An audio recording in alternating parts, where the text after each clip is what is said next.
আসসালামু আলাইকুম অনার্স প্রথম বর্ষ। কেমন আছো তোমরা সবাই? আশা করি ভালো আছো।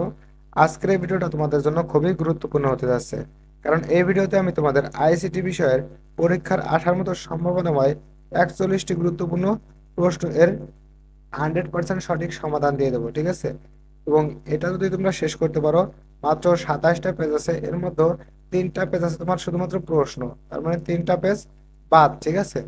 তার মানে তোমরা আর মাত্র 24টা পেজ যদি শেষ করতে পারো, তাহলে তোমার সমস্ত A to Z প্রস্তুতি শেষ আইসিটি, ঠিক আছে? দেখো, এখানে কিন্তু ছোট প্রশ্ন বড় প্রশ্ন সকল প্রশ্নই দেওয়া আছে, তোমার যে প্রশ্ন আসতে পারে, ঠিক আছে? প্রত্যেকটা দেখো কোনটা কত পার্সেন্ট।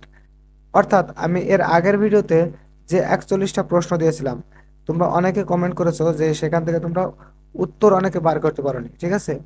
এজন্য তোমাদের 100% সঠিক সমাধান করে আমি উত্তরগুলো বের করে দিয়েছি। দেখো, প্রত্যেকটা কোটেশন আকারে দেওয়া আছে যে তোমরা মার্ক পাবা না কততে, ঠিক আছে? মার্ক পাবা না কততে, তোমাদের মার্ক দিতে বাধ্য, কোটেশন আকারে দিয়ে দিয়েছি সবগুলাই।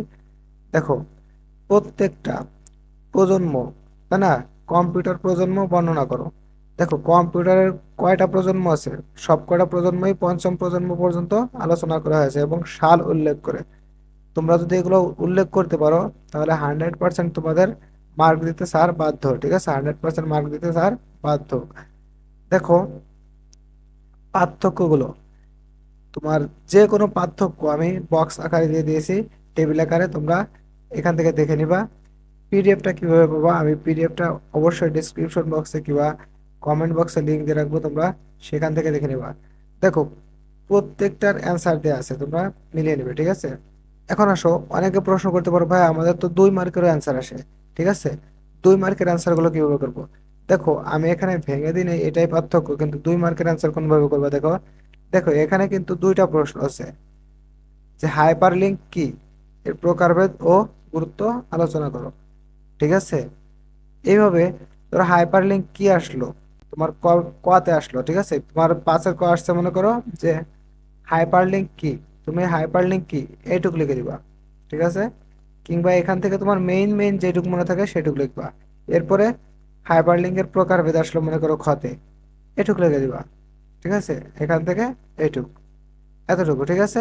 তাহলে তুমি ফুল মার্ক পেয়ে যাবে। এখান থেকে তোমার স্যারের 1 মার্কও কাটার সিস্টেম নাই, 1 মার্কও কাটবে না। কারণ কি, দেখো, মেইন হচ্ছে তোমার এই কোটেশন, ঠিক আছে? কোটেশন যদি তোমার সঠিক হয়, স্যার মার্ক কাটতে পারে না, ঠিক আছে? স্যার মার্ক কাটতে পারে না কোটেশন গুলো ঠিক হইলে। এইভাবে অনেকগুলো প্রশ্ন, তোমার প্রশ্নের ভিতরে একটা প্রশ্নের ভিতরে মনে করো দুইটা প্রশ্ন আছে, ঠিক আছে? এভাবে করা আছে, কারণ তোমার ক আসলে পরে তুমি কিভাবে লিখবা, খ আসলে কিভাবে লিখবা, গ আসলে কিভাবে লিখবা, A to Z দেওয়া আছে, ঠিক আছে? যেমন কৃত্রিম বুদ্ধিমত্তা কি, কৃত্রিম বুদ্ধিমত্তা অর্থাৎ এআই কি, এআই এর সুবিধা অসুবিধা বর্ণনা করো। দেখো, এখানে এআই এর সুবিধা অসুবিধা সম্পূর্ণ উল্লেখ করা আছে, ঠিক আছে? তোমরা দেখে নিবা।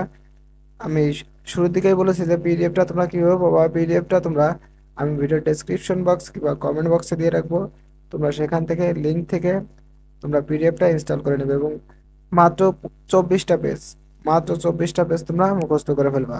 এর বাইরে তোমাদের কিছুই পড়া লাগবে না। আশা করি বুঝাইতে পারছি। তোমাদের হাতে এখনো 4 দিন সময় আছে, ঠিক আছে? 4 ছক 24, একদিন তুমি 6টা পেজ পড়লেই তোমার হয়ে যাচ্ছে, এর বেশি তোমার পড়া লাগতেছে না। আশা করি বুঝাইতে পারছি।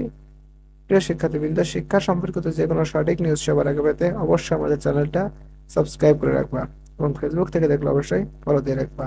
তো ভালো থেকো তোমরা সবাই। আল্লাহ হাফেজ।